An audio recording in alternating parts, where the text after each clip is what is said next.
The countryside morning broke softly, as if it wanted to shield Diep from the weight of choices she would soon face.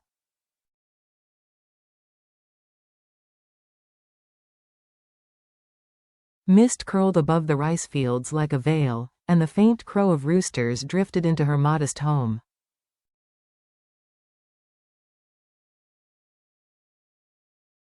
Beside her, the familiar presence of her grandmother, unyielding, tender, the anchor through every storm, reminded her of how far she had come.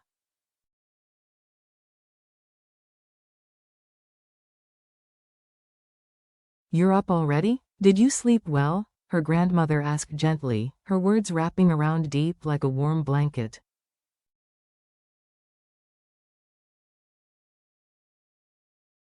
Diep smiled faintly. She had learned to treasure these quiet exchanges, to let them fill the empty spaces left behind by absence, betrayal, and years of silent endurance.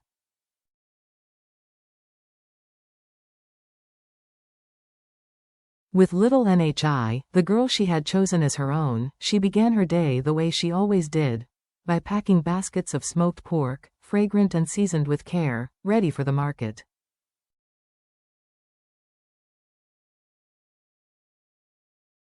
Rising from ashes, coin by coin. The market was alive with noise and smells, vendors calling out, steam rising from pots of street food, coins clinking in hands.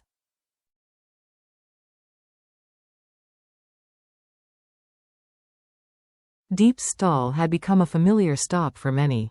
Customers praised her pork, not only for its taste but for the sincerity she radiated.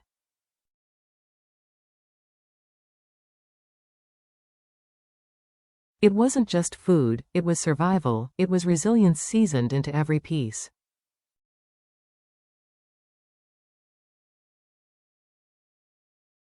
One regular customer leaned close, whispering almost conspiratorially, "Boss Jame still calls back sometimes."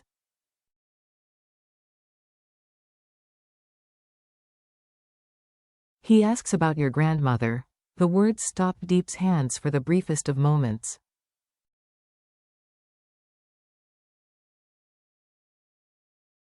Memories rose, once vivid and bright, now dulled by time and distance. Jame had once filled her world with promise.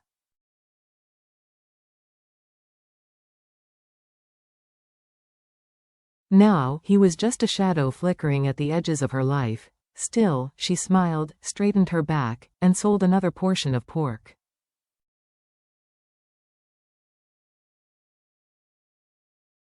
Every coin earned was a small victory, proof that she was climbing out of the pit debt had dug for her.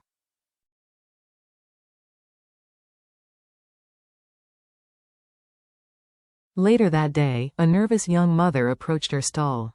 Desperation trembled in the woman's voice as she explained her child was sick and she needed help.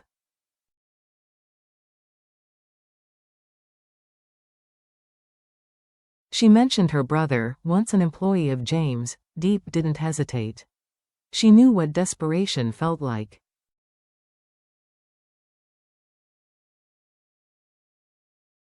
"Your brother will handle it," she said softly, extending kindness where once she had only known scarcity.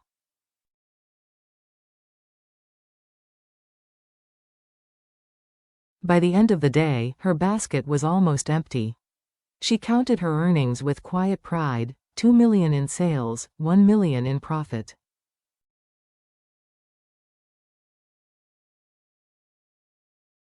To outsiders, they were just numbers. To her, they were proof, living testimony that with grit, even the most broken could rise again.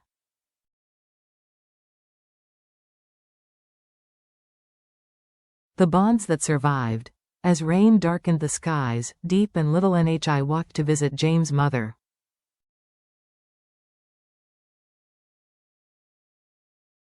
The small kitchen filled with the scent of smoked pork and the sound of laughter.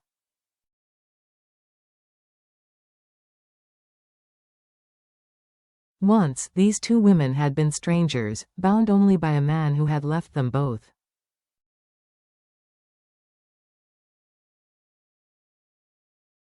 Now, they had become something closer to family, bound by shared struggle and a tenderness that grew in the absence of Jame.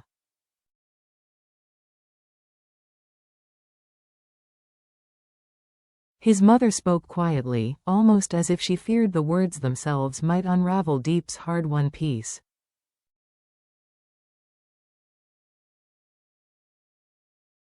He calls sometimes. He asks about you. About the little girl.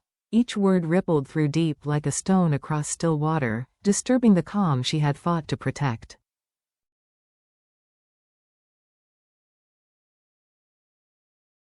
She glanced at Nhi, playing nearby, her wide innocent eyes glowing like lanterns.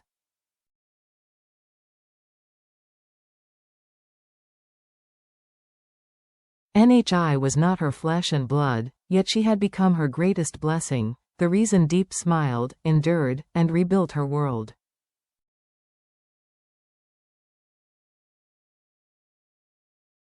The call that changed everything. The shrill ring of the phone broke the evening's stillness.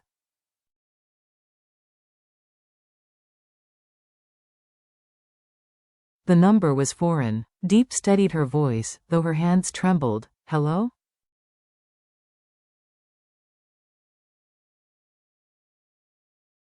And then came a voice she had not heard in years, warm, familiar, and painfully distant.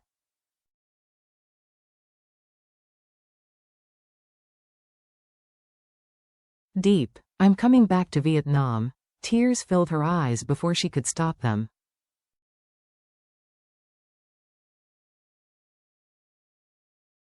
Jame's mother reached across the table, squeezing her hand as if to steady both of their hearts.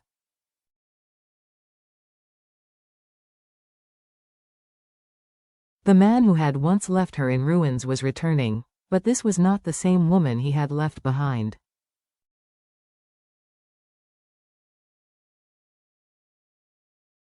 Diep had paid every debt. She had stood alone, rebuilt her life from ashes, and discovered peace in simplicity, love in a child not her own, and strength she never knew she possessed.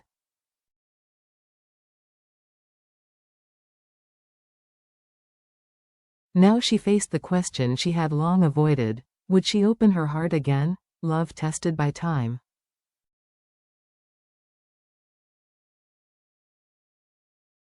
Once, Jame had been her everything. But time and hardship had changed her. She was no longer the young woman who had waited in blind hope.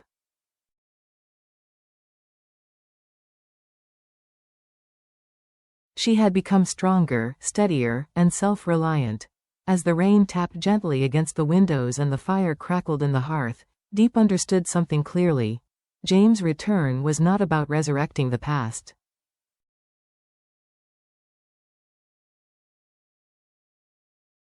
It was about whether their hearts, after all this time, still beat in the same rhythm, or whether love, no matter how strong, sometimes belonged to a story already ended.